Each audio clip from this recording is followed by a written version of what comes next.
In today's video, I'm going to talk about why forgiveness doesn't lead to trust or reconciliation, and what are 5 things that you can do to turn that around. You just got to be coachable.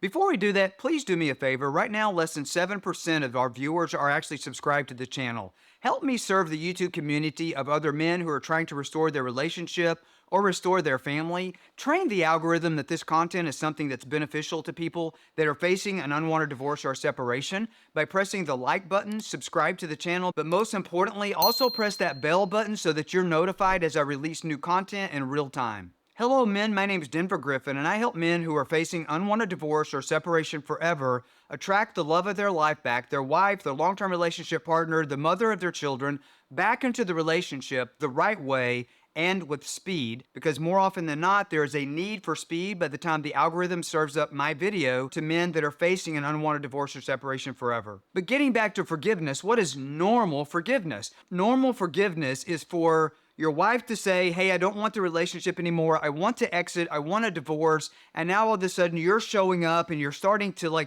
maybe see some of the things that you've contributed to the failure of the relationship.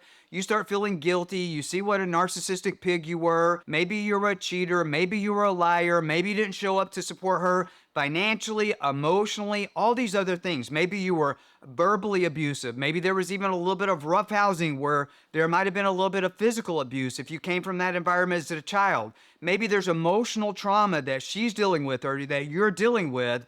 Regardless, maybe there's been apologies that have been thrown out. Maybe you have forgiven her for her trespasses, and maybe she has said, I forgive you for your trespasses. But why is the relationship still in a place where there's not trust, there's not intimacy? She still wants to exit the relationship because real forgiveness hasn't been achieved. Well, Denver, why hasn't it been achieved? I think it has. I apologized to her. She apologized to me. Vice versa. It doesn't really matter. If the relationship is still ending, real forgiveness hasn't taken place. And the reason it hasn't taken place is because nobody out there is teaching what is real forgiveness and how do you actually build intimacy by establishing real forgiveness. So here's what real forgiveness is not. You apologize to her or vice versa, all right? And the other person accepted the apology, right? But it's still something that they're holding over the relationship, and they're still choosing to move forward with confirmation bias, with confirmation why they should be biased against you and or the relationship. Sometimes it's stacked confirmation bias where they've carried that in from a previous relationship. That could have been a father figure, that could have been a father, that could have been a previous lover or an ex-husband. And now all of the things that that person has done, that man has done, has been stacked up with confirmation bias. And now you and or this relationship or both is paying the price for that confirmation bias because forgiveness has never been achieved, because no one has taught her how to actually forgive, and no one has taught you how to actually apologize the right way, in a way that would actually work to restore the relationship and rebuild intimacy. This is one of the number one causes of divorce, and it is the reason, the number one reason actually, that the majority of women surveyed that divorce their husband and remarry another man,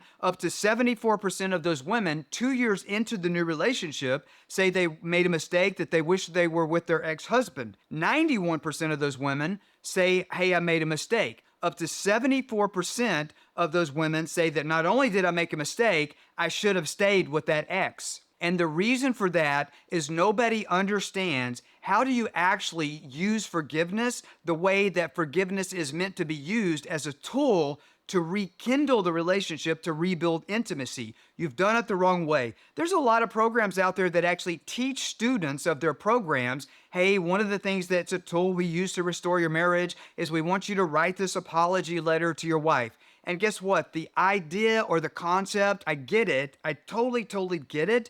But the way those programs, in my opinion, are teaching that, it's the opposite of what works. It makes you look more like a controlling narcissist. It makes you look more manipulative, and it makes you look more selfish, because an apology is about you. If I tell her, hey, I'm sorry, then maybe she'll want to come back to me. It doesn't make her feel heard, valued, or seen. It doesn't build intimacy. And it's exactly the opposite of what works, because all it is simply you working on the relationship. And I'm here to tell you, in the 10 years and 4 months that I've been doing this, working on the relationship is 100% something that always doesn't work. So you've been doing it the wrong way. She doesn't know how to forgive. She doesn't know how to trust again, because you don't know how to actually implement that and align your actions with your goals, which the goal is to restore the marriage, right? That's why you're watching this video. In a moment, I'm going to touch on, closer to the end of the video, how do you actually do this the right way?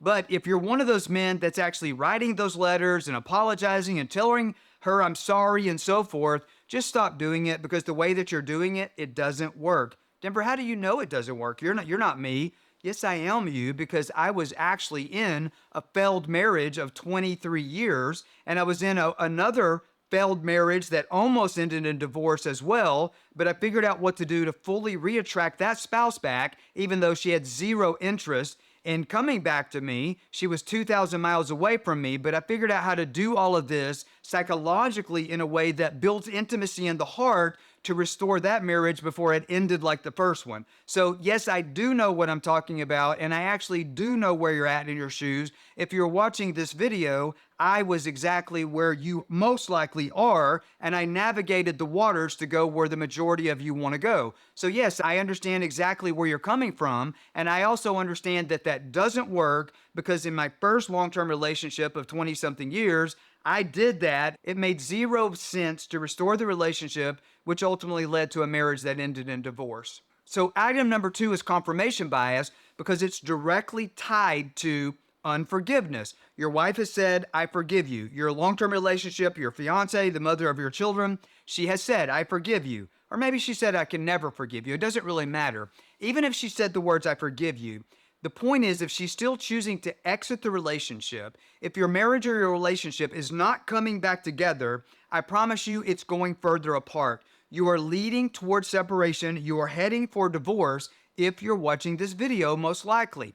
And part of what you're dealing with is confirmation bias. Now, for some of you, maybe you're not dealing with confirmation bias, but for those of you that are, you will never restore the relationship by watching YouTube videos. Well, Denver, why would you say that? Why are you even doing the videos? 90% of you watching this video, your wife or your lover does not have confirmation bias. But for the 10% of you that your wife or your lover does have confirmation bias actually takes 7 weeks to actually dissipate. Well, Denver, what is confirmation bias? It's anything that you do wrong that confirms her reasons to exit the relationship. How many of you watching this video right now that you've done all these things and you thought you were almost to the finish line and restoring this relationship, but you messed up one time, and guess what? The divorce or the separation was back on like Donkey Kong. And so what happened was, right now, if your wife has confirmation bias, for her, it's not about all the things that you do right. It's the one thing that you do wrong. You've got to do everything right in the amount of time that's required for confirmation bias to completely dissolve. Denver, what is confirmation bias? Confirmation bias, I actually believe that it's a mental disorder. And once it's activated, it becomes something that's biological in the brain that we can actually see. Denver, what do you mean by that? What I mean by that is, if your wife has confirmation bias, we could put her under a brain scan and ask her questions about you and or the relationship, and we can actually see the neural pathways where it looks like a freeway in Los Angeles at rush hour, where her brain is in a habit where it's actually running neurons confirming at every opportunity. It is literally biologically become hardwired to look for every opportunity to find a reason for her to exit the relationship. Why I could never be your lover again. I could never be your wife again. Even though sometimes she's coming to you and she's saying, hey, this spring we're going to plant tulips in the garden. This winter we're going to be putting up this kind of Christmas tree. This summer maybe we should go camping in this place or buy this boat. But then she's coming back saying, now you know that I'm not coming back to you, that we're never going to work out. That's confirmation bias. If you're thinking, gosh, I don't know what's going on, she's making me go crazy because she seems crazy, it's because there's something still in her that wants the relationship. Nobody wants to be in a failed marriage. Nobody wants to be in a failed relationship, but confirmation bias has been activated. We can physically see biologically the confirmation bias biologically. Confirmation bias is a series of repetitive psychological thoughts where she has repetitively thought these thoughts over enough time that it's become biological, meaning that we can see it on a brain scan. In order for confirmation bias to dissipate, you might call it the wall she has up. We want to permanently bring that down. And in order to do that, you've got to successfully do everything right to ruin every story that's been activated that she's telling herself and probably a friend. Maybe she has a new friend, an emotional affair partner, a physical affair partner, her mother. Maybe it's some miserable woman that's had failed relationship after failed relationship, and now that woman has latched onto your wife, or your wife has latched onto her for emotional support to help her exit the relationship or to exit the marriage. And now that confirmation bias is being shared with other people. And now that's making another enemy of the marriage. And then that's another obstacle that you get to overcome in the relationship restoration. So if all of these things have taken place, or even some of those, if confirmation bias does exist, your relationship is going to end if you don't know how to biologically lead her to actually get rid of it. And it takes 7 full weeks. Some of you know that I was diagnosed with stage 4 throat cancer several years ago. And one of the things that I had an opportunity when I was going through the treatment for that at Memorial Sloan Kettering in New York was I was able to actually meet some doctors who were doing a clinical trial for pain management therapy. Well, Denver, why are you talking about pain management therapy and I'm trying to restore my marriage? It was cancer patients whose body could no longer withstand pain medication. So these patients were dealing with chronic pain that was disabling, but because of the chemo and the radiation, their body could no longer tolerate the pain medications. In this clinical trial, they had almost 100% success with the patients by hardwiring the patient's brains to no longer feel pain. Well, Denver, how did they do that? Whenever these patients felt pain, the doctors in this clinical trial taught the patients how to think a different thought whenever they felt the onset of a pain attack. The patients were able to manage their pain by thinking different thoughts anytime pain was activated, and the amount of time that it took to actually rewire their brains to stop feeling pain was 7 full weeks. In the DivorceStoppers program, I teach men how to ruin the story of all of the negative things that your wife is rerunning over and over in her brain, why she can't come back into the relationship, why the wall must remain up, why she can never be happy in your garden, the grass is greener on the other side. All of those reasons that she's telling herself and the enemies of the marriage, those can successfully be ruined, but you've got to successfully land that plane in the correct field every single week, having win after win after win for 7 full weeks. If you do it for 6 weeks and you do one thing wrong, you start over. But guess what? Even getting rid of confirmation bias when it actually exists is not enough to fully restore the marriage. You've got to get rid of confirmation bias while you're rebuilding intimacy. Otherwise, you run the risk of getting stuck in the friend zone. If you're in the friend zone, put that in the comments, because if you don't understand how to navigate the boat past confirmation bias into rebuilding intimacy emotionally, and then also lead that to something that becomes physical so that you have mutual admiration to rebuild sexual intimacy, until all of this exists at the same time, you won't have a marriage. And if that's where you're at, you will never do this in time watching YouTube videos. So listen to what I'm telling you again. I was in a marriage that ended in divorce, and my children are still paying the price for that over a decade later. I'm still paying the price for that over a decade later. My current wife was in a divorce that wasn't supposed to happen, and she's still paying the price for that a decade later. My grandchildren are still paying the price for that a decade later. For a lot of you watching this video, don't believe what I used to believe a long time ago when I was going through this, that wow, if I watch enough YouTube videos, I can save my marriage. If confirmation bias exists, you don't have time. You need to find somebody who was in your shoes, who have navigated the boat to go where you want to go with the relationship, because time is only on your side if you put it there. You need to invest in a program that is going to put some speed on it, that can actually achieve and overcome and dissipate confirmation bias in 7 weeks. If you try to do confirmation bias dissolving over the course of 5 months, 6 months, 8 months. It doesn't work that way because psychologically the brain is wired to be re-engineered through neuroplasticity to change in a consecutive landing the plane correctly for 7 consistent weeks. You don't have time. If you try to take the long way and do this on YouTube, you're missing the boat. And you're very likely going to end up in a divorce that's not supposed to happen, where she will probably move forward with another man. Your children will have a stepfather, or your lover, your soulmate, is going to end up mating with somebody else if you don't put some speed on it. Right now, we're coming into a new season. We're coming into what I call divorce month. Please put time on your side. Invest in a program to put some speed on it and do it quickly. Number 3, the apologies that you've already laid out, past, present, and even future, if you're planning on doing that. Maybe some of you are in another program and you're about to write that apology letter that they're teaching you to do in the program. Please don't write the apology letter and give it to her. It will make you look like a narcissistic pig in her mind. It will further confirm the bias that she has against you and the relationship, because all she will do when you read that letter to her, called the apology letter, is it will just confirm the bias that she has against you and the relationship, because she's going to perceive it that you're trying to work on the relationship. I apologize. Please forgive me. Me. Apology letters are selfish. And I would even go so far as to say apologies themselves are selfish, because it's actually selfish when you apologize to somebody. Now, listen, if you run into somebody with your shopping cart when you're shopping for groceries, excuse me, I'm sorry I hit you or whatever.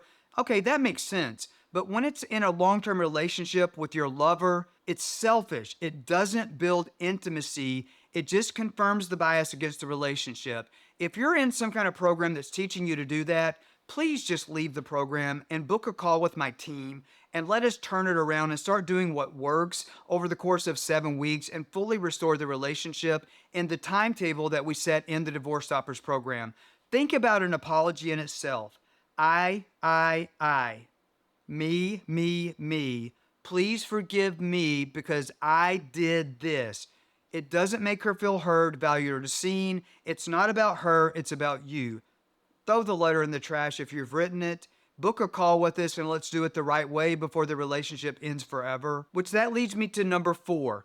If you want to actually land the plane in the correct field so that you rebuild trust in the relationship, so that you rebuild intimacy in the relationship, so that your lover feels heard, valued, and seen. See, right now your problem is, if confirmation bias does exist, right? The problem is that she doesn't feel like you see her. She doesn't feel like you get her. She doesn't feel like she has permission to blossom as the woman that she's called to be, to step into her calling where she can be herself. Has she said things to you like, I got to go find myself. I need space, because she believes the grass is greener on the other side. I've been oppressed in this relationship. In order for me to thrive, in order for me to breathe, in order for me to blossom as the woman that she feels like she's called to be, she's got to go somewhere else, because you've showed up believing that you're responsible for her, which what you've done with intentions to protect her and provide for her, it's backfired. It's smothered her. Is your wife or your lover communicating with you emotionally in a way that might be irrational, where it's immature, like a 3-year-old? It's because you have conditioned her to think emotionally like a 3-year-old, because you feel like you're responsible for her. And you haven't showed up in your responsibilities to her. Your responsibilities to make her feel heard, to make her feel valued, to make her feel seen. You've dropped the ball in those areas. Well, Denver, how do I do that? Well, that takes 7 full weeks. That's what we actually do in the Divorce Stoppers program, if you believe that confirmation bias has been activated. And I'll give you some pointers on how you can do that. But before I do that, I want to ask you, what have you actually done? If I were to ask your wife or ask the mother of your children today, your long-term relationship lover, your soulmate, the woman of your dreams, the lady that is walking out the door, the lady that was involved in a relationship with you that is slowly and tragically ending, and you know it's not supposed to end. Let me ask you this. If I were to ask her, why do you want a divorce from this man? Why do you want a separation? Why do you need space, which almost always leads to divorce or the death of the relationship? What would she say?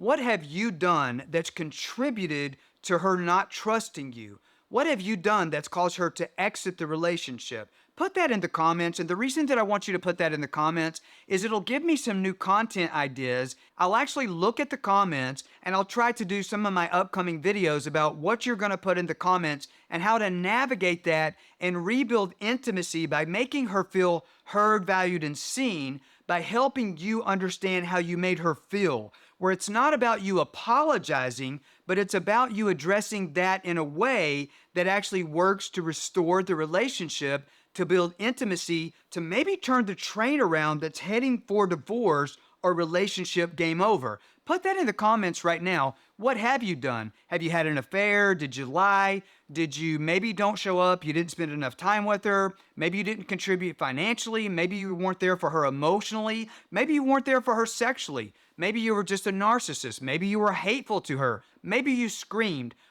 Put in the comments some of the things that you did, and I'll look at that. I respond to every single comment on my channel. I'll maybe give you some tips when I respond, and I'll also look at that for the upcoming video on some new content ideas. Which leads me to step number 5, biblical forgiveness. And this applies no matter what your faith is. So let me explain what I mean by this. So what exactly is a biblical perspective on forgiveness? Well, if you understand the biblical perspective on it, regardless of your faith, again, I'm not going to go down the preaching train here, but I don't hide the fact that I'm a Christian. I'm a different Christian because I cuss like a sailor, but I'm going to be who I am. One thing you can't accuse me of is being a hypocrite, because with me, I'm always going to be a straight shooter. I'm a no bullshit kind of guy. I have a heart to help men restore their marriage or their long-term relationship when it's with the mother of their children, but I do think it would be to all of your benefit to understand what is biblical forgiveness. In the Bible, God actually can forgive your sins. So what are you talking about, Denver? You're going down the preaching train. Well, hear me just a second while I'm on the pulpit, because this is something that can help you. The Bible says that if God forgives your sins, that means he remembers them no more. Well, here's the issue. You've apologized to your wife, but she still remembers it. I could never trust you again. Once a cheater, always a cheater. I could never give you my heart again because it's shattered. You know, I've been down this road again. I just don't believe you. You're going to make a really good man for the next one. I see your changes, but it's still not enough.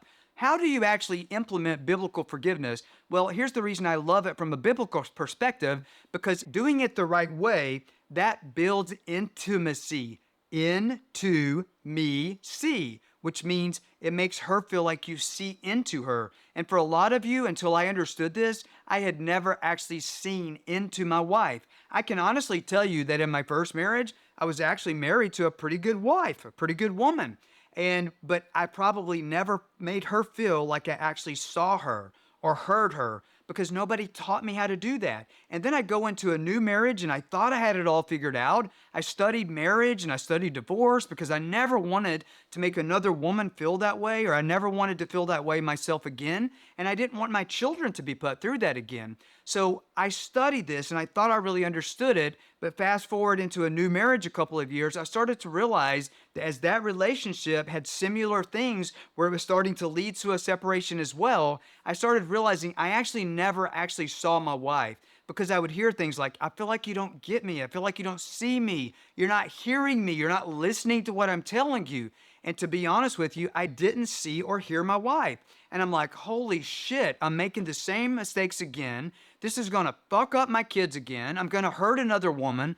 And I just didn't want to do that. So I got together with myself and with the good book and did a lot of study and going back and looking at psychology books and figuring out, how does the brain operate in a way that we can remember it no more? How can we forget something, especially if it was a big thing? What does the Bible mean when it says God remembers them no more? He remembers them as far as the east is from the west, meaning that he never brings it back up. Here's what that means. God can't actually forget anything, at least in my opinion and understanding of my God. What do you mean about that? God can do anything. Yeah, but if he can forget it, he can also unforget it. So can he truly forget it? And my thing is, I don't think he can, because he has the ability to unforget it.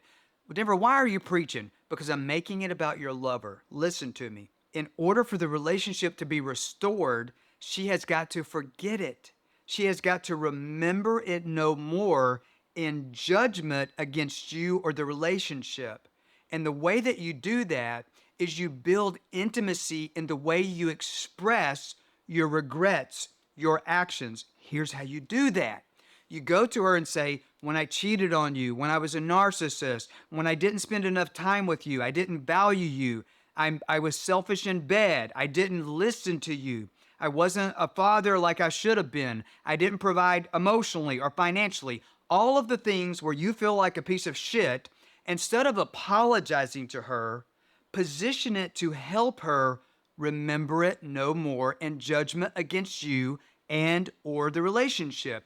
And the way that you do that is, I'm going to use an affair, for example. You say, listen, whenever I stuck my hoo-hoo in that other woman at the Motel 6 repetitively for 6 years, it must have made you feel A, B, C, and D. It must have jeopardized your identity. It must have made you feel financially insecure, because if we're divorced, it would change the finances. It must have affected your emotions. It must have publicly humiliated you because your parents and your friends found out about it. It must have made you feel like I wasn't a man. For some of you, maybe with the current porn, a lot of the new students that I get maybe have had issues of same-sex attraction because you can't look at straight porn anymore because they always include that in there. So a lot of people, we know that sexuality is a learned experience. Maybe you learned some things that you didn't want to learn. Guess what? Since you can learn something bad, you can go back and learn something good. But also, instead of just apologizing to her for the thoughts you've had, for the actions that you've done, that just makes it about you. That makes it selfish. What you want to do is you want to go create intimacy and say, listen, I never understood what it was like to be in your shoes in those moments. When you found out about the affair, when you found out about this secret, when you found out that I wasn't being honest with you about the finances, about the sexual things, about, the abuse, or maybe my childhood traumas came out in this marriage. Whenever I expressed my emotional trauma in a way that made you feel condemned and shut down and less than a woman, maybe when I showed up to protect you, I now see that I must have made you feel controlled. I must have made you feel like you weren't valuable. I must have made you feel like you were not smart because I was making the decisions when my intentions were to protect you, but I now see that that was just me having narcissistic tendencies. Denver, am I a narcissist? I'm not sure. No, you're not a narcissist. Well, Denver, how do you know that? You've never met me. If you're watching this video, you're not a narcissist. Narcissists do not watch my channel because they don't give a fuck. So you're definitely not a narcissist. Now, does she think you're a narcissist? Maybe, because you've exhibited narcissistic tendencies because you showed up selfish in the relationship.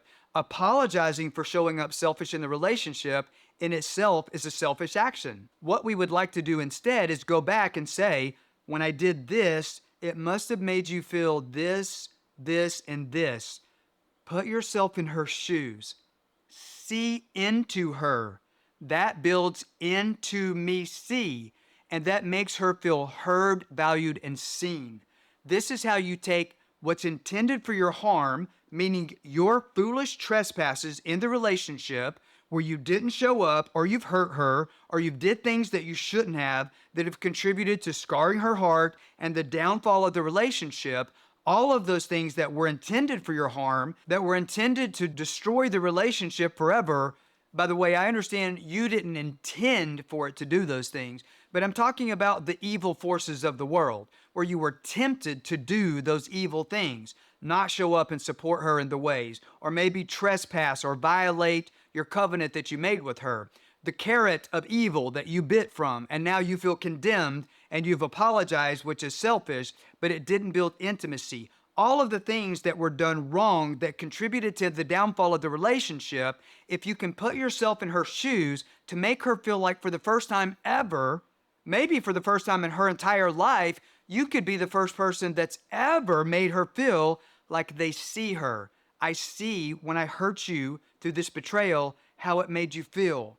It's not about my apology, about me getting it off of my chest. It's about me understanding how that made you feel. I hear you. I see you. I get you. You are valuable to me. I understand your perspective in a way that I've never understood the perspective of another human being in my life.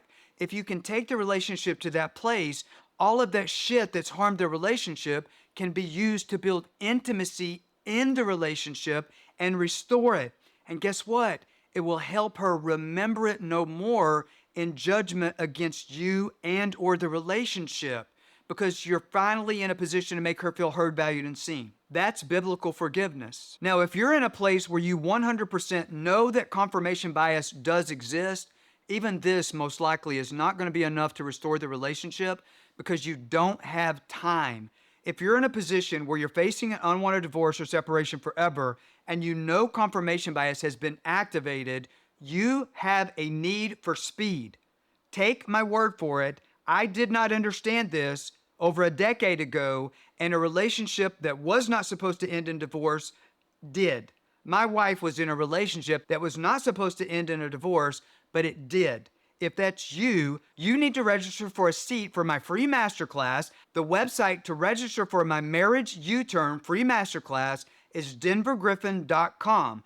Go there and register for that free masterclass. In that free masterclass, I'm going to give you some free pointers that should help you turn the relationship around. It's called a marriage U-turn, and it's a free masterclass, and you can register for that today if there's still some seats available. I'm going to put the link for that free masterclass in the comments and also in the description of this video. Because we're coming up on divorce month, I'm also going to have my video editor put a link in there to book an application with my team to apply for the DivorceStoppers program if you feel like that's something that you're 100% sure that you know that you need. Now listen to me. We are not in the business to sell anybody, so if you're expecting to get on a call with a salesperson, please don't expect that. We are not trying to convince anybody to come into the DivorceStoppers.